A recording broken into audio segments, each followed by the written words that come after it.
As you guys are waiting there, both of you make a perception check. First roll, natural one. Okay.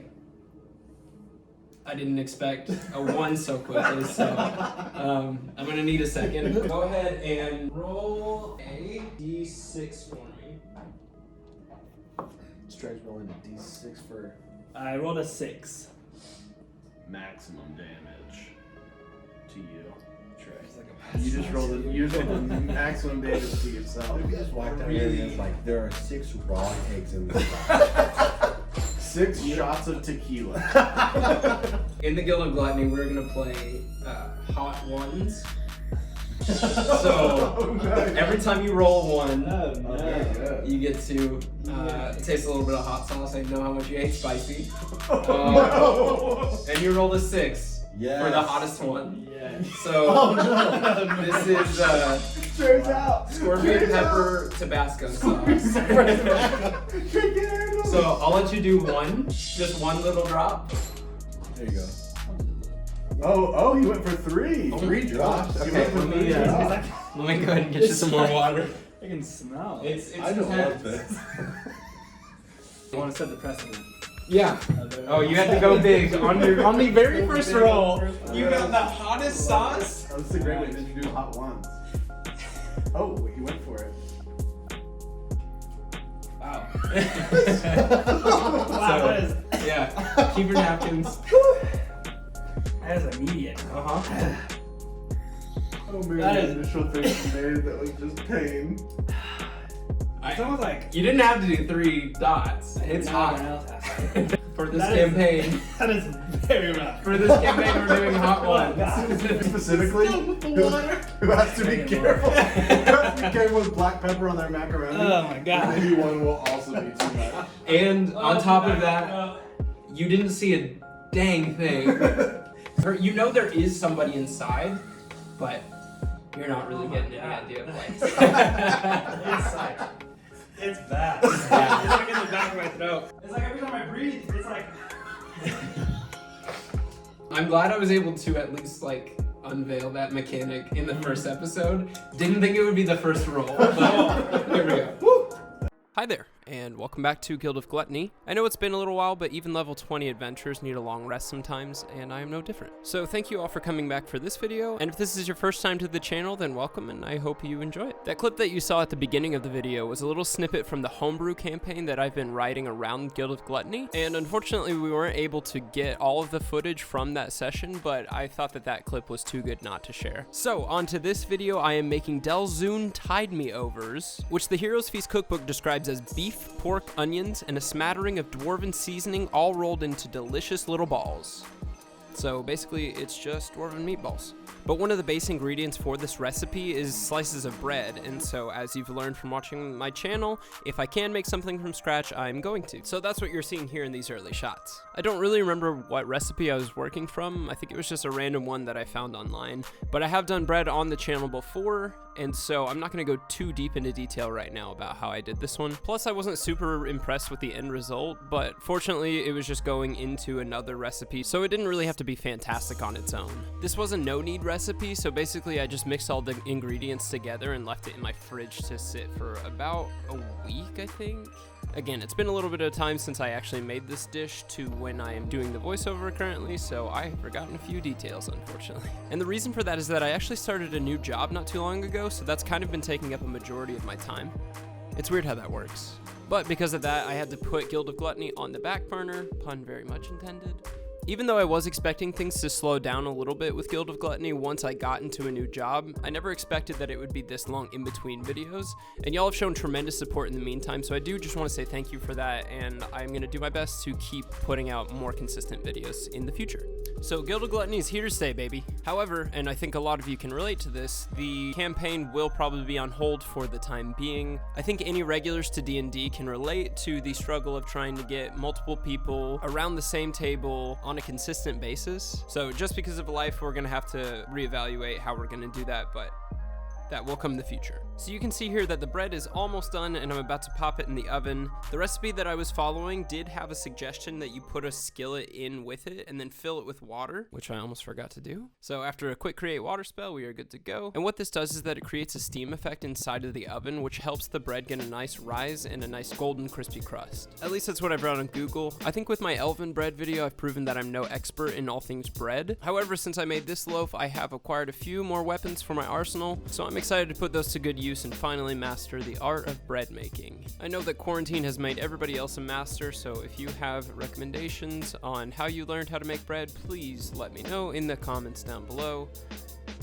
I desperately need all the help I can get. But with all that being said, I was not too upset with how this loaf turned out. I think the main purpose of the inclusion of bread in this recipe was for the texture of the meatballs. It was kind of akin to a stuffing or dressing, depending on where you're from. But you'll see here that the crust ended up pretty hard. Again, not sure what causes that, so if anybody knows, please let me know. Fortunately for this recipe, we didn't really need the crust for it. We just needed the middle part, which ended up having a nice spongy texture and was really gonna absorb some of the liquid that we were gonna mix it with. So this is definitely a case of not failing just kind of led to success, I suppose. I'd say we rolled a solid 10 on our bread making check, and fortunately the DC was like an 8, so. And you'll see here that my wife showed up to bring a little bit of pizzazz to the kitchen. We weren't quite nailing the video transitions, but hey, I'll keep it in there anyways. So now with her help, it was time to get started on formulating the actual meatballs themselves. So we're just starting here with 1 egg, and then we'll mix in a little bit of heavy whipping cream, and then to that is what we're gonna add our bread. But first, Annalise needed to slice it. Jeez, this is hard to cut. Sorry. Oh. I didn't do a good job, okay? As every married couple knows, the kitchen is just one criticism away from becoming its own battle pit. But hey, whatever doesn't kill you makes you stronger, right? So like I said earlier, with the bread, all that we need is the middle part, so you'll see Annalise is taking off the crust here, which really wouldn't give us a good texture anyways if we left it on. So yeah, we're gonna mix this with the egg and the cream in just a moment, but before we do that, Annalise worked really hard on the shot of her melting some butter, so I wanted to make sure that it got the proper airtime that it deserved. And if any of you are like me, you're wondering why she spent so much time setting up that shot. Why do you need a video of that? Because it looks cool. Good point. I think I got some egg on my face in this shot. So to the really cool looking butter, we are gonna add some onions, and as if they were in the 9 hells themselves, they're gonna start sweating. Why is she like this? So then it was time to make the slurry that would become the base of the meatballs. I pretty much just added the bread to the mixture from earlier and then kept whisking it and smashing it until it became more of a slurry texture. Suddenly, my whisk is a resilient sphere, apparently. I found that it was best practice to let the bread soak for a few minutes and then just go in and mash it with a fork so that it chops it up a little bit better. And obviously, since the 2 of us were in the kitchen, we needed a third-party member or an animal companion or whatever you want to call him. I call him a safety hazard because he always gets under my feet. See?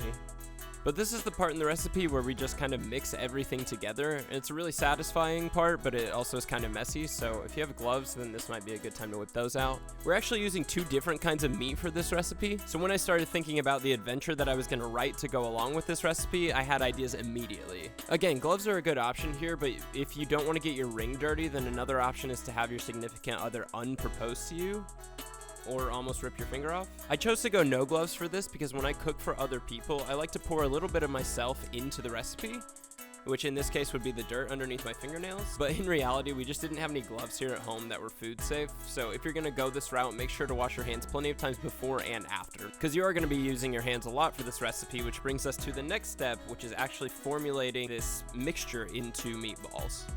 They don't have to be real big. Keep in mind that these are usually made by the hands of dwarves, who are usually a little smaller but a little more stout.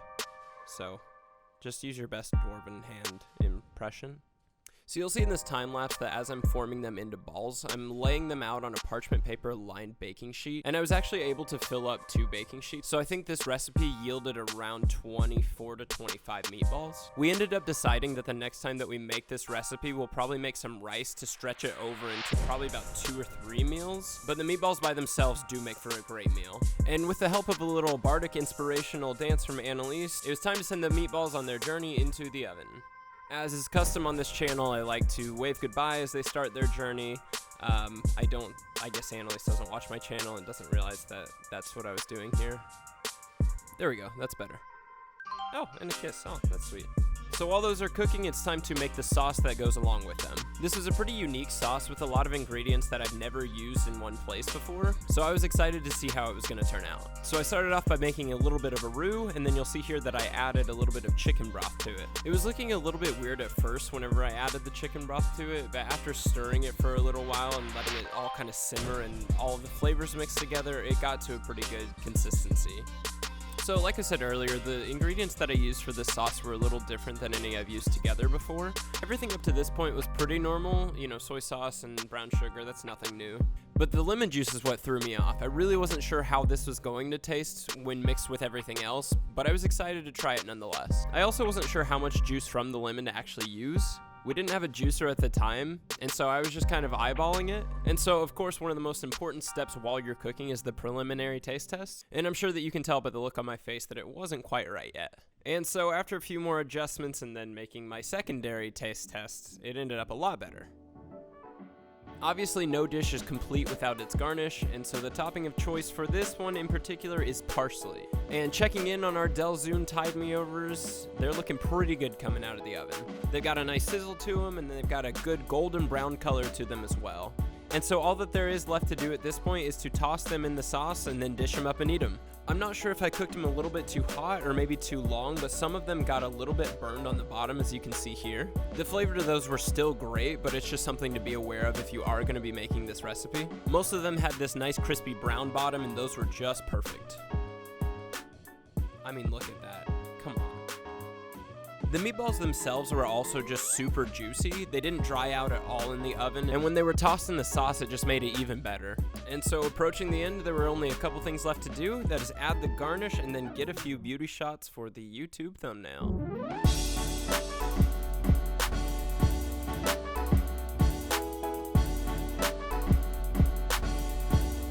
Oh yeah, and obviously there's the taste test. Here we go. Delzoon. I think that's what's called, the Tide Me Overs. Cheers. Here we go. They look hot. That's really good. Wow, yeah. I like the, it's like crusty on the bottom. Good. No, I'm a fan of this one. The sauce is really, kind of light, Yeah. but flavorful. What do you rate it? What was your rating system? It was kobolds in a trench coat. 5 out of 5. 5 kobolds getting stuff in that trench coat right there. Like it.